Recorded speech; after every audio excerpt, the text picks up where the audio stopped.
पिछली कहानी को अपना प्यार देने के लिए बहुत बहुत धन्यवाद। आशा है ये कहानी भी आपको पसंद आएगी। होली रंगों का त्योहार, खुशियों का, अपनेपन का, हंसी मजाक का। लेकिन अगर वही रंग किसी की मौत की वजह बन जाए तो? अगर कोई इमारत अपने अंदर एक आत्मा को कैद किए बैठी हो जो हर होली एक नया शिकार ढूंढती हो। आज की कहानी है दिल्ली के एक पुराने मोहल्ले की, जहां होली खेली नहीं जाती बल्कि हर बार एक नई कहानी बनाती है। ये कहानी है रिया की, 24 साल की नौकरी पेशा लड़की। दिल्ली में अकेली रहती थी। इस बार वो होली पर घर नहीं जा पाई। मोहल्ले की बिल्डिंग में छत पर होली की पार्टी चल रही थी। गुजिया, ठंडाई, रंग, हंसी, सब कुछ सामान्य था। रात करीब 11 बजे पूर्णिमा का चांद बिल्कुल सर के ऊपर। तभी रिया को लगा किसी ने उसका नाम पुकारा। रिया। उसने पीछे मुड़कर देखा, कोई नहीं था। आवाज फिर आई, इस बार छत के कोने से, जहां पुराना पीपल का पेड़ दिखाई देता था। रिया थोड़ा झिझकते हुए वहां चली गई और वहीं से सब शुरू हुआ। पीपल के नीचे मिट्टी थोड़ी उखड़ी हुई थी और वहां रखा था एक पुराना सीमेंट का बैग। वो बैग हल्का हल्का हिल रहा था, जैसे कोई अंदर सांस ले रहा हो। रिया ने थोड़ा डरते हुए उसे छुआ और जिज्ञासा में हाथ अंदर डाल दिया। अंदर कुछ गीला था, गर्म।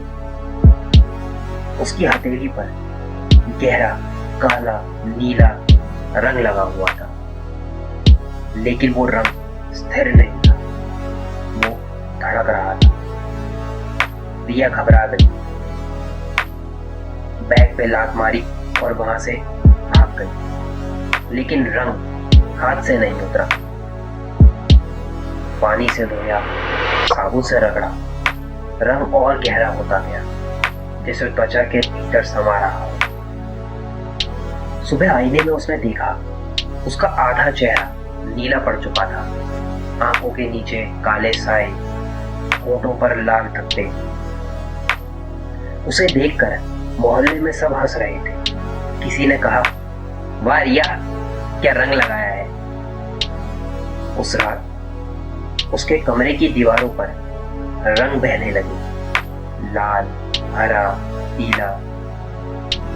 लेकिन वे रंग नीचे गिरते खून जैसे दिखाई देते। और फिर एक स्त्री की आवाज गूंजी, क्यों किया उसने ऐसा। अगले दिन मोहल्ले की एक बुजुर्ग आंटी ने रिया को बुलाया। उनकी आवाज कांप रही थी। उन्होंने कहा, ये बिल्डिंग श्रापित है और ये सब आज से नहीं, 40 साल पहले शुरू हुआ था। उस बुजुर्ग महिला ने बताया, 40 साल पहले यहाँ मैं और मेरी सहेली कामिनी साथ रहती थी। हम दोनों के पति एक ही कंपनी में काम करते थे, इसलिए हमने 7 साल इस मोहल्ले में घर लिया। ये घर हमारे लिए बहुत शुभ साबित हुआ। मेरे पति का प्रमोशन होता गया, लेकिन कामिनी के पति उसी पद पर रह गए। उन्हें जलन होने लगी। धीरे धीरे उन्होंने तांत्रिकों के पास जाना शुरू कर दिया। कामिनी को ये सब बिल्कुल पसंद नहीं था। वो उन्हें रोकती थी, समझाती थी। लेकिन एक दिन उसके पति ने कुछ तांत्रिक क्रिया करके मेरे घर के बाहर कुछ फेंक दिया। कामिनी डर गई कि कहीं मुझे पता न चल जाए। वह उसे हटाने बाहर आई, तभी एक आदमी ने उसे देख लिया। उस समय मोहल्ले में कई लोग बीमार चल रहे थे। दरअसल यहाँ टाइफाइड फैला हुआ था। लेकिन उस आदमी को लगा कि यह सब कामिनी का काला जादू है। वो ऐसी कहानियां पढ़ता रहता था। उसने पूरे मोहल्ले को भड़का दिया। लोग कम थे पर अंधविश्वास बहुत था। सबने कामिनी के खिलाफ पुलिस में शिकायत कर दी। कामिनी ये अपमान सह नहीं पाई और उसी समय यहाँ नई बिल्डिंग बन रही थी जहां आज हम खड़े हैं। वो छत से कूद गई। नीचे सीमेंट के कट्टे और लोहे की कीलें पड़ी थी। वो उन्हीं पर गिरी। एक सीमेंट का कट्टा उसके खून से भीग गया। मजदूरों ने ठेकेदार से कहा भी कि नया सीमेंट लाओ, लेकिन पैसे की लालच में उसी सीमेंट से ये पूरी बिल्डिंग बना दी गई। तब से ये इमारत कामिनी के खून से बंद गई। उस बुजुर्ग महिला की आंखों में आंसू थे।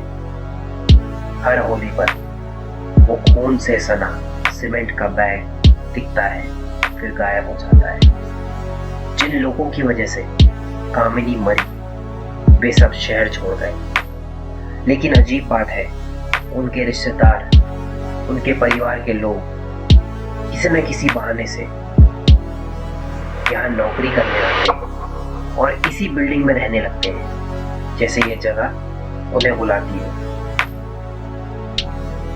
वो बुजुर्ग महिला ने रिया से कहा, मैंने तुझे भी कहा था यहाँ मत रहो, लेकिन तूने मुझे पागल बूढ़ी समझकर अनसुना कर दिया। उस रात रिया ने बिल्डिंग छोड़ने का फैसला किया और सामान पैक करने लग गई। लेकिन कहीं से रिया के कमरे में फिर वही आवाज आई, झूठ। उन्होंने मुझ पे झूठे इल्जाम लगाए। रिया का शरीर कांपने लगा। उसकी आवाज बदल गई और न जाने क्यों वो छत पे चली गई। पूर्णिमा का चांद चमक रहा था। उसके पैरों के नीचे वही सीमेंट की सतह थी जिसमें कामिनी का खून मिला था। अचानक छत पर लाल धब्बे उभरने लगे। रिया ने चीखते हुए कहा, मैंने कुछ नहीं किया, मैं निर्दोष हूं।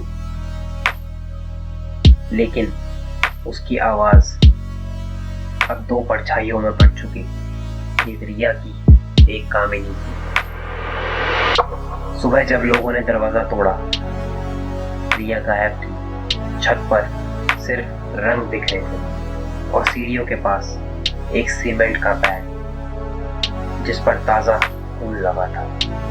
कहते हैं अब हर होली पर उस बिल्डिंग की छत पर एक लड़की खड़ी दिखाई देती है। वो किसी को नुकसान नहीं पहुंचाती, बस इंतजार करती है किसी ऐसे इंसान का जो अंधविश्वास में दूसरों को दोषी ठहराए, क्योंकि कामिनी की आत्मा रंगों से नहीं अन्याय से बंधी है। और इस होली अगर आपको किसी पुरानी बिल्डिंग की छत से कोई स्त्री आवाज दे तो याद रखिएगा, कुछ रंग धुल जाते लेकिन किसी निर्दोष का खून उस इमारत की ईंटों में हमेशा के लिए समा जाता है। बुरा न मानो, होली है।